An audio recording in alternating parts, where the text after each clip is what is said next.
So, parents have some concerns of some stuff they may have found in your room? Yeah, I believe so. And what would it be? A human head and hands. In March 2021, Terry Cohey was in her son's bedroom when she noticed something strange sticking out of his cupboard. Her son had always been troubled, showing signs of autism, ADHD, depression, and a fascination with the morbid and macabre. But she thought it was harmless. He was 19, and these were probably the interests most frustrated teens had. But as she took a closer look at the object wrapped in plastic, she noticed that the protruding specimen was a human ear. Brian had stored a decapitated human head in his cupboard. But that was not all. There was a second bag. Terrified, Terry grabbed the second bag and placed it in the sink, not daring to open it. Then she called 911 and reported what she had found while Brian was outside in his car, having just arrived home. 911 is John. What's the address emergency? Hi, there is an emergency. I found something in my son's closet wrapped in a plastic bag. Okay, what was it? I think it's a human head. It's a what? I think it's a human head. Just a few months before the murder, Terry had found something strange in her son's backpack. While she was rifling through it, she found a hammer, zip ties, and duct tape. While this was certainly suspicious, it didn't point to any solid evidence. Terry did notice blood on the side of the backpack, but when she asked Brian about this, he said it was fake blood from a theater kit. Brian Sr. had also noticed blood, but this time it was in the trunk of Brian Jr.'s car. Brian simply brushed it off, saying he had accidentally cut his finger. It was on February 21st that Brian Cohey murdered 69-year-old Warren Barnes, a homeless man he had encountered sleeping near Crosby Avenue. He stabbed Barnes over 40 times, only pausing when he began to grow excited from the rush. Barnes even asked him why he was doing it, to which Brian responded, "Because I felt like it." On March 1st, 2021, deputies were called to the Cohey residence. When deputies caught up with Brian outside and said his parents had called due to something they had discovered in his room, Cohey openly admitted to what he had been hiding, saying the call had to do with a human head and hands. Police located the rest of Warren's remains beneath an overpass soon after. Brian had tried to dispose of the rest of the body at the Blue Heron boat ramp, but his car became stuck. Instead, he discarded what was left. Body camera footage was released of officers scouring the area. Very quickly, the officers located Warren's severed arms. Only minutes later, they discovered his severed leg. Down at the boat ramp at the secondary location, officers found Brian's submerged car. Brian was taken into custody and interrogated. From the very moment he steps into the interrogation room, he seems calm and stoic, only anxiously tapping his foot up and down. But even when confronted by police at the scene of his residence, he was matter-of-fact about what he had done, which painted a chilling picture of the type of man that Brian Cohey was.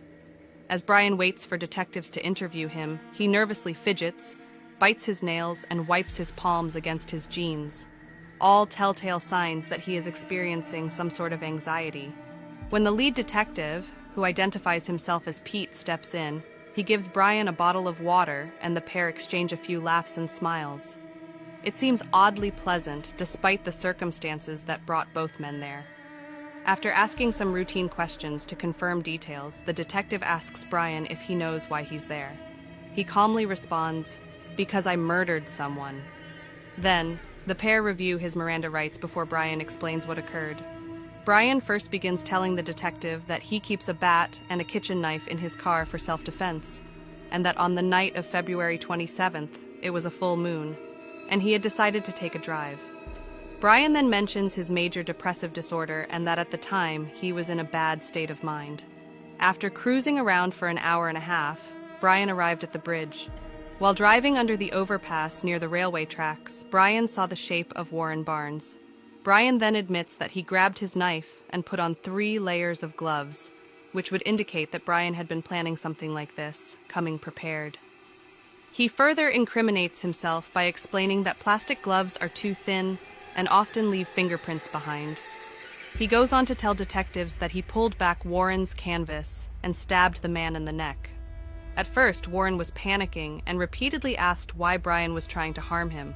but Brian was unfazed and kept stabbing him in the neck. Brian then demonstrated the motion of the stabbing to the detective, getting on his hands and knees and thrusting the imaginary knife forward. Brian claimed that Warren couldn't fight back and that the killing was surprisingly easy. He barely even broke a sweat. Brian added that during the stabbing, he was making animalistic noises and growling as he stabbed the defenseless man. Brian then smiles as he describes how excited he was and how the adrenaline entered his body. After Warren had died from his wounds, Brian kept repeating the words stinky and dirty, but could not account for why he was doing that. After the killing, Brian undressed Warren before slitting open his abdomen so he could see his guts. When Brian described this to the detective, he said, "They're really pink," before laughing. He then goes on to describe how he cut off Warren's head before giving him a Glasgow smile, where a knife is used along the outer corner of the lips to pierce the flesh and extend upwards. Brian then stabbed at Warren's eyes before cutting off his hands and placing them in one of the 6 Ziploc bags he had brought with him. Brian attempted to dismember Warren, but found it to be difficult. He left the body there, only taking with him the head and hands, which he carefully wrapped up and eventually placed in his closet. He threw his bloody clothes into the washing machine and tried to go to sleep, but something was bothering him. He had realized he had a hole in one of his gloves and was afraid it left a partial print. Anxious, Brian drove back to the scene of the crime, picked up Warren's body, and drove it to the Blue Heron boat ramp where the car subsequently got stuck. Brian had tried to remove Warren's body from the trunk of the car and dumped the body in the water. As he tried to reverse his car back out, he found that he could not, and Brian left the car partially submerged in the water.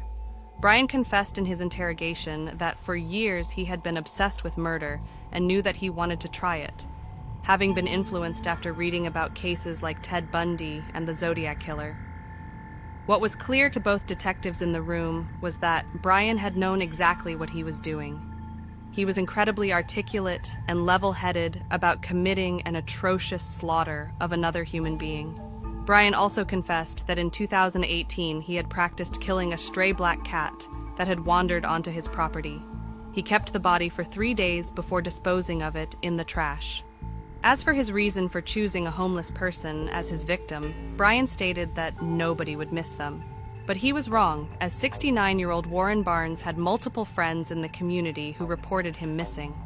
When Brian Cohey was brought to trial, he pleaded not guilty by reason of insanity, citing his ADHD, major depressive disorder, and diagnosis of mild Asperger's as the reason behind the killing.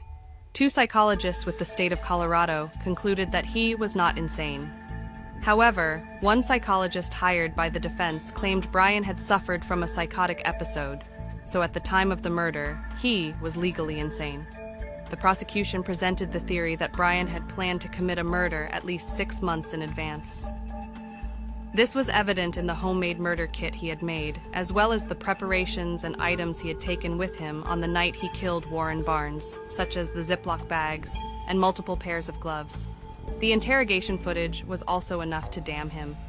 After 2 days of deliberation, a grand jury ultimately found Brian guilty of first-degree murder in February of 2023. He received a life sentence without the possibility of parole.